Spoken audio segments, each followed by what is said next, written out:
నీటి మాటలో సింహ గురు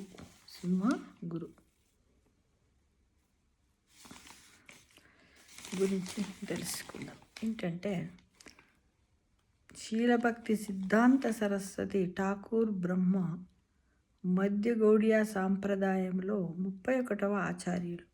ప్రపంచవ్యాప్త హరే కృష్ణ ఉద్యమాన్ని స్థాపించిన ఏసి భక్తి వేదాంత స్వామి శీల ప్రభుపాద ఆయన శిష్యుల్లో ప్రసిద్ధులు.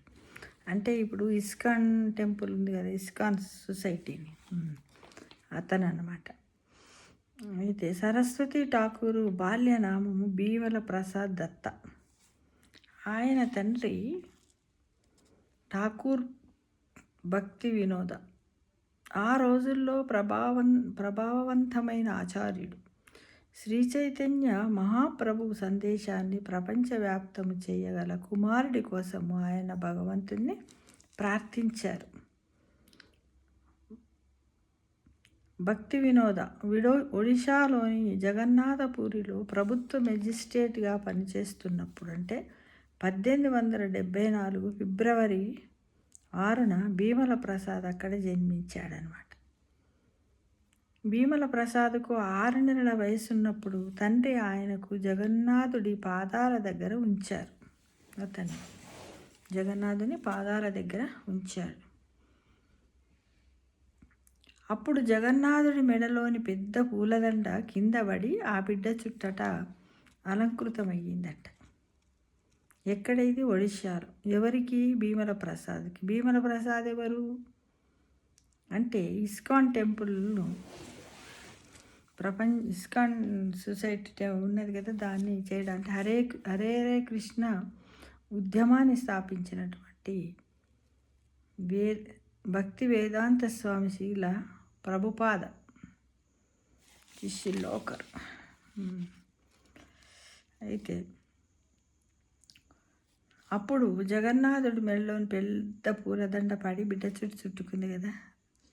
తండ్రి నుంచి హరే కృష్ణ మంత్రాన్ని, నరసింహదేవ మంత్రాన్ని 10 ఏళ్ల వయసులోనే ఉపదేశం పొందిన భీమల ప్రసాద్ 1901లో నవద్వీపంలో ప్రముఖ వైష్ణవ సాధువైన శీలా గౌర కిషోర దాస్ బాబాజీ మహారాజును తన ఆధ్యాత్మిక గురువుగా స్వీకరించారట. ప్రతి ఒక్కరికి కూడా ఒక గురువు ఉండాలి కదా, మనకు కూడా ఉంటాడు కదా. మనం గురుపదేశం చేసుకోకున్నా కూడా మనం ఏం చేస్తాం? సద్గురులు ఎవరైనా ఉంటే, చాలామంది షిరిడి సాయిబాబా మా గురువు అంటే, ప్రతి మనిషికి ఏముండాలంటే గురువు ఉండాలి, ఇంటి దేవత ఉండాలి, ఇష్టదైవం 3 ఉండాలి ప్రతి మనిషికి. అలా ఆధ్యాత్మికత అందరిది అని చెప్పాడు. శ్రీ చైతన్య మహాప్రభు బోధనలకు నిబద్ధుడైన సరస్వతి ఠాకూర్ వాటిని మన దేశంతో పాటు విదేశాలలో కూడా చాలా వ్యాప్తి చేశాడు మిత్రమా. అలాంటి వ్యవస్థ సనాతన ధర్మం కాదని భగవద్గీత నుంచి ఆయన ఉదహరించారు. అంటే ఎలాంటిది కావదన్నాడు? వర్ణ కుల వ్యవస్థలకు వ్యతిరేకంగా పోరాడరాదు అని అతను అందరికీ కూడా సనాతన ధర్మమే కాదని భగవద్గీత నుంచి ఆయన ఉదహరించారు. అందరికి చెప్పారు అది సనాతన ధర్మం, అందరం ఒకటే అని చెప్పాడు. అందరూ హరే కృష్ణ నామాన్ని జపించే హక్కు అందరికీ ఉంటుందని కూడా వివరించి చెప్పాడు. 1913లో దక్షిణ కలకత్తాలో భాగవత్ ప్రెస్ను ఆయన స్థాపించారు. మొత్తం 61 రచనలను ప్రచురించారు, సవరణలు చేశారు, రచించారు. 8 వేర్వేరు పత్రికలను కూడా నడిపారు. 1918లో 44 ఏళ్ల వయస్సులో సన్యాసం స్వీకరించి గోస్వామి మహారాజ్ అనే బిరుదును పొందారు. అదే రోజున శ్రీధామ మాయాపూర్లో తన మొదటి వైష్ణవ మఠాన్ని అంటే చైతన్య మఠం స్థాపించారు. అది ఆయన ప్రచారానికి ప్రధాన కార్యాలయంగా మారింది. తన జీవిత కాలంలో దేశ విదేశాల్లో 64 గౌడీయ మఠాలను స్థాపించి భాగవత తత్వాన్ని వ్యాప్తి చేశారు. ఆధ్యాత్మిక జీవితాన్ని స్వీకరించడానికి బౌద్ధికమైనటువంటి అర్హతలు, బౌద్ధికమైనటువంటి అర్హతలు అవసరం లేదని ఆయన స్పష్టం చేశారు. కుల, లింగ, జాతీయతలకు అతీతంగా గత నేపథ్యం ఎలా ఉన్నప్పటికీ నిజాయితీగా ఆధ్యాత్మిక జీవితాన్ని కోరుకునే వారందరికీ కూడా ఉపదేశాన్ని అందించారు. ఇక లోకానికి కూడా మంత్ర సందేశం ఇచ్చారు. ఏంటిది అది అంటే క్షీర భక్తి సిద్ధాంత సరస్వతి ఠాకూర్ ఎంతో శక్తివంతమైన ధైర్యవంతులైన ప్రచారకులు. ధైర్యంగా ఎవరు విమర్శించినా కూడా ధైర్యంగా వాళ్ళకి సమాధానం ఇచ్చారు. అందుకే ఆయన సింహగురుగా ప్రసిద్ధి చెందారు. ఎవరన్నా ఏదన్నా అయితే ఏం బాధపడకపోతుండే దానికి సమాధానం ఇచ్చేవాడు ధైర్యంగా. తను అది తప్పు కాదు అని వాళ్ళకు అర్థమయ్యేటట్టు బోధించేవాడు వాళ్ళకి. తను సింహగురువుగా 1919 నుంచి 1929 వరకు నిరంతరాయంగా భారతదేశం అంతటా తిరిగాడు.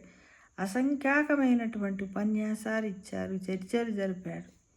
అప్రమాణికమైన మతశాఖలను ఖండించి తుడిచిపెట్టారు. బౌద్ధిక సుఖాలను, సౌకర్యాలను విసర్జించి భక్తి ప్రచారానికి జీవితాంతం కృషి చేసిన ఆయన 62 ఏళ్ల వయస్సులో మార్గశిర బహుళ చవితి రోజున జగన్నాథపూరిలో ఈ భౌతిక ప్రపంచాన్ని విడిచిపెట్టారు. కులము, మతము, లింగము, దేశముతో సంబంధము లేకుండా ప్రతి ఒక్కరూ శ్రీకృష్ణుడి పవిత్ర నామాలను, హరే కృష్ణ మంత్రాన్ని జపించాలన్నది ఆయన ఇచ్చినటువంటి ప్రధాన సందేశం. ఈ విషయం చాలామందికి తెలియదు అనుకుంటాను. ఎందుకంటే ఇప్పటివరకు నాకు కూడా తెలియదు. ఒక బుక్ చదువుతుంటే అందులో దొరికింది, మీ ముందుంచాను. కాబట్టి ఇలా మనం ఎన్నో విషయాలు తెలుసుకోవాలి మిత్రమా. తప్పకుండా 1కి 2 సార్లు మీరు వినండి, మీ పిల్లలకు వినిపించండి. ఇస్కాన్ టెంపుల్ అంటే అందరికీ తెలుసు, హైదరాబాద్లో ఉంది. అది హరే కృష్ణ గురించి స్థాపించబడింది. చాలా చక్కటి కూడా చేస్తూ ఉంటారు ఇస్కాన్ టెంపుల్ వాళ్ళు. అక్కడ చాలామంది ప్రభుజీలు కూడా ఉంటారు. చాలా బాగుంటుంది.